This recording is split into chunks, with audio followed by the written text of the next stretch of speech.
Welcome to How Preschool Teachers Do It. I'm Cynthia. I'm Alison. And we have a combined 55 years of experience working with children, families, and experts in early education. We are not random influencers. No, we are not. Whether you are new or have been our podcast peeps since 2018, we are thrilled you found us. Hi, preschool peeps. Hi, peeps. We're wearing different clothes. It must be a different day. I know. I'm actually not sure if I'm wearing a different shirt than last time. Me either. But I made that up.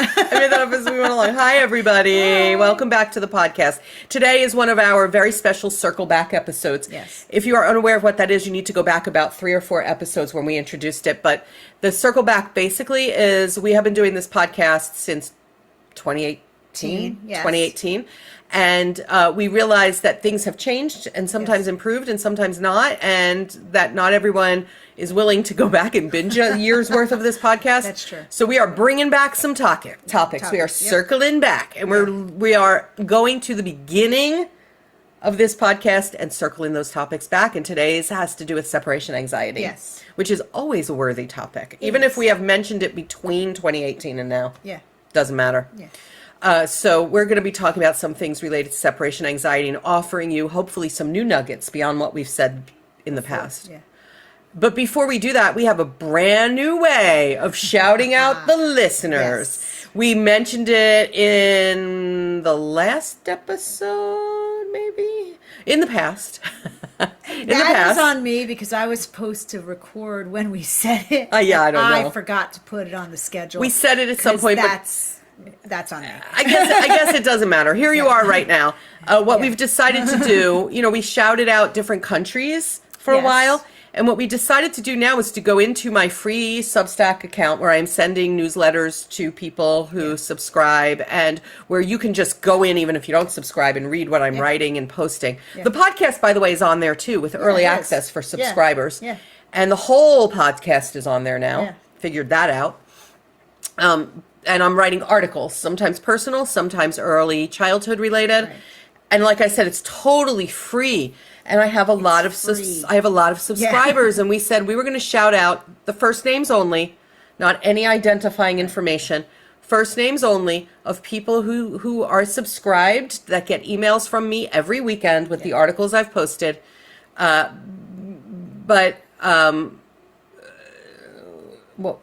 So they subscribe, they get emails, they pay nothing. They pay nothing. But they get all this wealth of information. But you have to have your first name in there is the thing. Some people don't have their first name in there. You have to have your first name. If you want to potentially be shouted out, go to Substack and just subscribe or alter your subscription to have your first name. However or you do subscribe that. on your own with your first name. Yeah.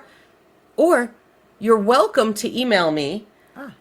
Someone recently emailed me to say, I'm not going to have this email address anymore, but I love your stuff on Substack. Can you change it? And I did. Transfer it over. I did. Yeah. So to email me, you're going to go to Cynthia, Cynthia, at helpingkidsachieve.com. And I'm happy to update anybody's stuff if you can't figure out how to do it. In the meantime, we decided to shout out first names only in the spirit of one of my favorite shows when I was a child, Romper Room. Anybody who knows Romper Room knows it always...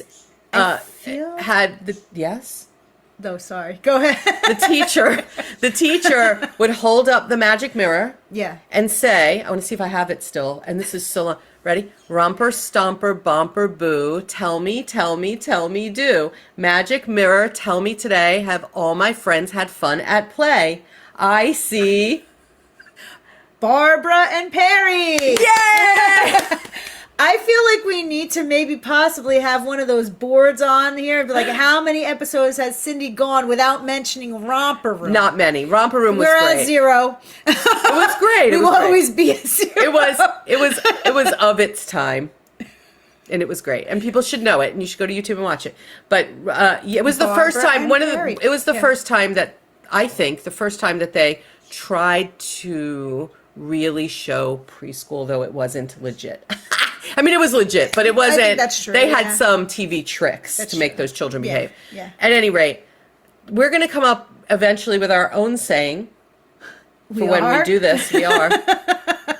I'm a writer. I don't know. Okay. I'll come up with something that we're going to say. But for today, the shout outs are Barbara and Perry. And we thank you, Barbara and Perry, for subscribing to the Substack and going even one step beyond the podcast. And like I said, still for free, so why not? It's free. I can't. You get the emails every weekend, right? Yes, I do. There you go. It's free. There you go. It's just me loving to write, to process through writing, and to put things out in the world, because we are all lifelong learners, which is why I put some personal things there about things I'm learning, about me and about life. And today we're going to learn about separation anxiety. The title of the episode is Has Addressing Separation Anxiety Improved? Maybe people are a little more patient than when we first recorded this in 2018. Maybe. I think what may have improved is people have a better understanding that it's part of the average development for this age group. Yeah. Right? I think people are a little more accepting. I like to hope that people have learned that in our ethical code it says you can't throw people out if their child is in your program. So we can't say, don't come in, just hand your child over and slam the door in families' faces. Right. Can't do that. Hopefully people learn that, even from when we've said things like that in the past. That actually, if the family wants to stay and help their child with the transition, they have every right to do that, and we should actually encourage it, because the ethics say that we have to appreciate the bond between children and their families. And that's part of showing that respect. You can help them ease out. You can help them ease out. You can say, okay, let's do like 10 minutes today and 8 minutes tomorrow, and then 5 minutes. And then form a little ritual here so that, you have the same thing consistent every day. Right. That kind of thing. I like to think that people have started doing that more. All right, just let me have my dream. Well, okay. I also think it depends on what kind of setting you're in. Like, I'm in a setting where the parents do not come into the building, and they are often coming off of a bus. The children are coming off of a bus. So, like, that gets... Okay. So, I think it also depends on your setting, right? Yeah. So, just let me have the dream. I know. Okay. So, sometimes they're getting off of a bus upset. Yeah. Which is... Yeah, it's rough. Poor kids. It's rough because you don't... That's tough. I have a student who sometimes comes in crying off the bus. And I don't know what sometimes caused that crying. Does something happen on the bus? That's what I'm like. I keep asking her. Yeah, did something happen on the bus? Is it you miss mommy? Is it, and it's sometimes hard to figure out, because by the time she gets to me, she might have been on that bus a half hour. Like, I don't They can't figure it out. And they don't remember sometimes, or they're just, they don't know. can't figure it out. It's anxiety. Yeah, it's just anxiety. So... that's why it's called separation anxiety. It's just anxiety.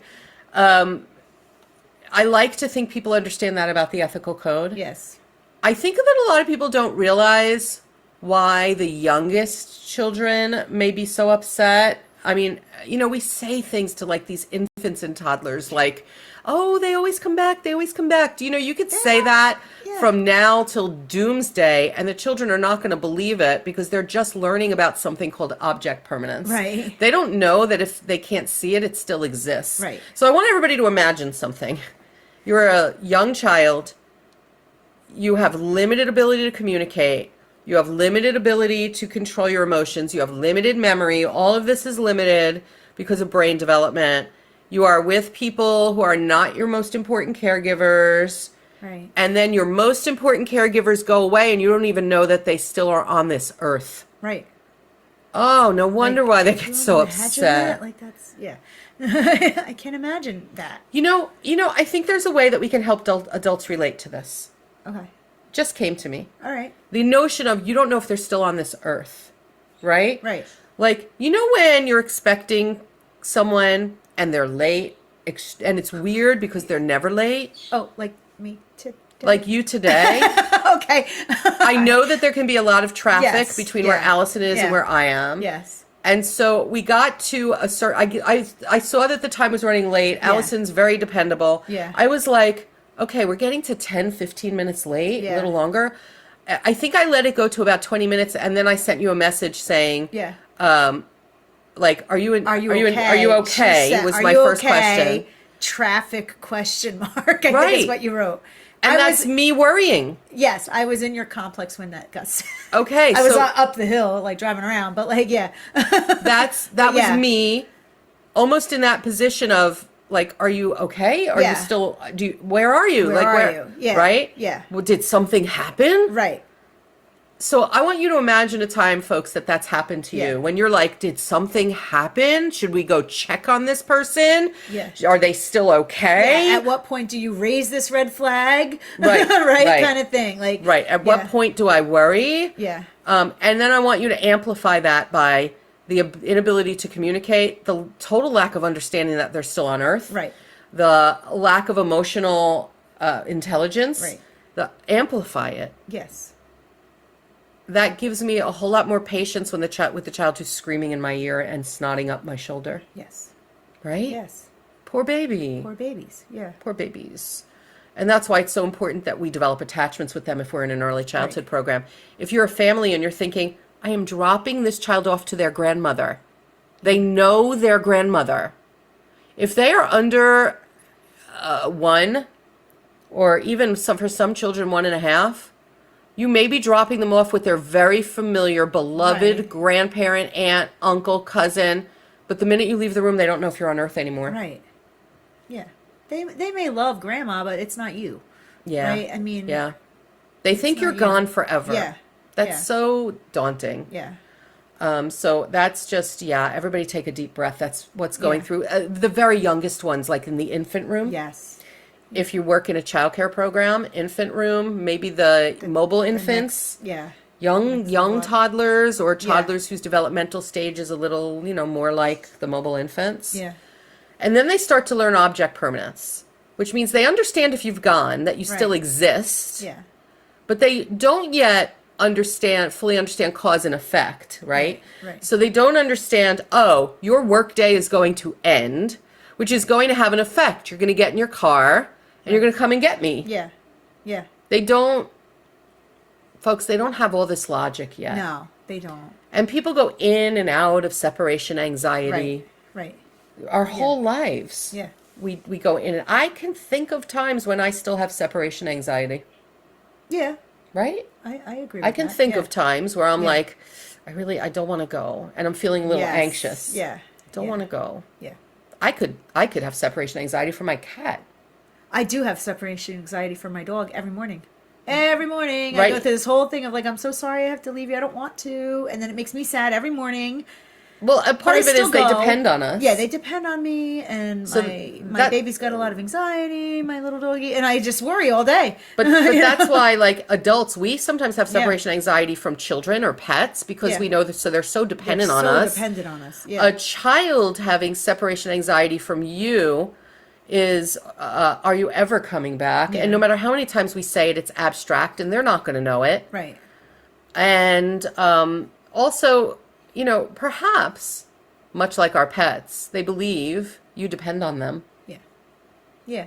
Right? Yeah. That they're the boss at home. Oh, yeah. And they probably are in some ways. Yeah. And so how are you going to survive without them telling you what to do? That's what some of them think. Yeah. I was talking with people on an early childhood staff yesterday, and they were telling me tales of children telling them things like, I'm the boss at home, I'm in charge at home. And I said, it's probably not true. Totally. But that's how they're perceiving it. But it is. Yeah, that's how they're perceiving it. And so it's possible that the children are thinking like, how are you going to survive a meal if I'm not with you? Yeah. Yeah. Separation anxiety should be expected. It's within the average development for most people at every age group, apparently. It's an expected thing. And I know that it takes so much patience. It does. And understanding that you're not going to wipe out that anxiety in one day. Just because you were able to calm them today and then they went and played doesn't mean they're not arriving that way a week from now. If they could go 3-4 days perfectly fine, and then all of a sudden they could go 3-4 months. Yeah. The girl in my class who's experiencing it now, she went months. We went through like all the holiday break. She came back fine. The spring break, she came back fine. All of a sudden last week started having it. So you don't know. Don't you think part of the issue could be that as they're getting older, they're learning that the world is more scary than they thought it was when they were younger. Yeah. And so there are more things to be afraid of. Right. And so there are these stages children go through where they become more and more aware and their world expands. So we know, and I think I've said on the podcast before, they get older and they get more and more aware of potential danger. At the same time, there are these ages where their world expands. And I think the expansion of the world. So think about this. The world expands when they go to preschool or childcare. It does. Their world expands then when they go to kindergarten. Yes. Then their world expands again in first grade. Yes. Then whenever it is they go to the next school. Right. But so at my school, it expands every single year right now. The way they're doing it, they're changing it up next year. But they have the 3-year-old room, and then they move to the 4-year-old room, and then they move to kindergarten. That's how it is right now. Next year, the world is continually expanding. Yeah. So and I think for my little girl right now, I think she's realizing this class is ending. And the next one, I don't know what that is. And I've become attached to you. Yes. Yeah. So it's not a matter of danger necessarily. It's a matter of change, and I don't know what that change is going to look like. So let me have anxiety now. Yeah. With my safe person who I've met and I know, and let me do it now. So but having her, I think that's kind of what's going on. Because anytime I mention okay, soon we're moving to a new class, she kind of gets upset. But that took me a long time to figure out because I wasn't mentioning that every day. I mentioned it once. So it's you said something that's just a beautiful thing. If she's thinking, yeah, I'm going to exhibit the anxiety now with my safe person who I already know and have a relationship with, that's a real compliment to you. Yeah. I don't know why some adults look at them and go, it is, it's the end of the school year. You're going to do this now? Yeah. Yeah, they're doing it because they have to separate from you. Right. If they're aware of it. Right. Even things like going to middle school, going to high school, going to college. Listen, my children had anxiety going to college. Well, who doesn't? Right? It's a big deal. Huge expansion of your responsibilities and world. Yeah. And you're on your own for the first time. Can I handle this alone? I don't have my mommy to help me. I also had separation anxiety when they went to college. Yeah. I also was like, oh my God, looking out the back of the car when you're pulling away. I was pretty good. I think I was pretty good. Yeah. My children's way of handling it was a quick goodbye and go home, parents. Yeah. They didn't want us to linger. Ripping the Band-Aid off. Rip it off. Yep. We ripped it off. We got stuff in their room. Both of them independently looked at us and said, I can set up my room. You can go. And so we left. Yeah, but that's hard for you. Listen. But if that's what they need, then you got to do it. The job of a parent is to protect you and teach you to leave me at the same time. I've protected you. I got you launched to college. Yes. You have your stuff here. We bought all the things that you need for this dorm or this wherever you're living, this house, this apartment, wherever they're living. Right. We got all the things. And so now my job is to leave you when you're ready for me to leave you. Yeah. It was very sad. It is. But that's what you raise them for. You want them to have wings, right? That's the whole thing. Yeah. You're their roots and you want them to have wings and they fly off, right? Exactly right. That's the role. I was talking with a group of families who come together for family education that I go to all the time. And I was talking with them and I said something about the job of the parent is to protect them while you teach them to leave you. Yeah. And one of the parents looked at me and said, "That's so sad." I said it is, but you have to remember someday you're not going to be here. They have to be able to leave you. And she said, "That's even sadder." I said, "I'm not saying tomorrow." Not tomorrow, but I'm saying that is the job. They have to be able to make it without us ideally. Right. Or we have to have put the right supports in place for people who need those supports once we're not there. Yeah. So the job is still teach you to leave me, whether they need supports or they don't need supports. Right. Right? Right. So the job is, in some way, we are going to separate. I have to have you ready and I have to have your support system ready. Right. And I've got to be able to separate from you. And I think when people do pass away, the reaction of the people who love them is also partially separation anxiety. Yeah. So there you go. It's just take a deep breath. It shouldn't surprise you. It's going to be their whole lives. The best gift we can give them is to teach them how to cope with that big emotion. Yeah. Because it's going to keep happening. Yeah. It's going to keep happening. Yeah. Now that I've gotten all kinds of, everybody's sad now. Yeah. I don't know why, It's fine. But it's the truth. It's the truth. It's the truth. And if you are raising a child who you know is going to need extra supports, do it. Just do it. Just don't, I know it's scary. don't hesitate to seek those things out, even when they're younger, just to know what's there in society for them. Yeah. Right? All right. I think we've done it. Right? Yeah. So here's what you can do. When you're thinking the Substack thing, though, if you go to Substack, substack.com/@CynthiaTarabush or Cynthia Tarabush, like it's one word, .substack.com. It'll get you to me. Okay. And you can subscribe. And then see if you can go in there and put your name so that we know who you are. Yeah. I don't know And if then you you can can get even. shouted out. Yeah, I don't know. Yeah. But if you email me and you say I couldn't get my name in, we're going to put you on the list of who we're shouting out. Put you in. We will. Yeah. I promise. We'll put you on the we'll list. put you in. You can also find us on Facebook, How Preschool Teachers Do It podcast page. Our website, howpreschoolteachersdoit.com. I think that's it. There's the QR code. Oh, Yeah. If you go to YouTube, there's a QR code, and if you scan that with your camera on your mobile device, you will find our. It's kind of a business card with all of our links. Yeah. Yep. All of the things. All the things are there. Yes. Yeah. And we will catch you next time on the podcast, folks. Bye, peeps. Bye, peeps.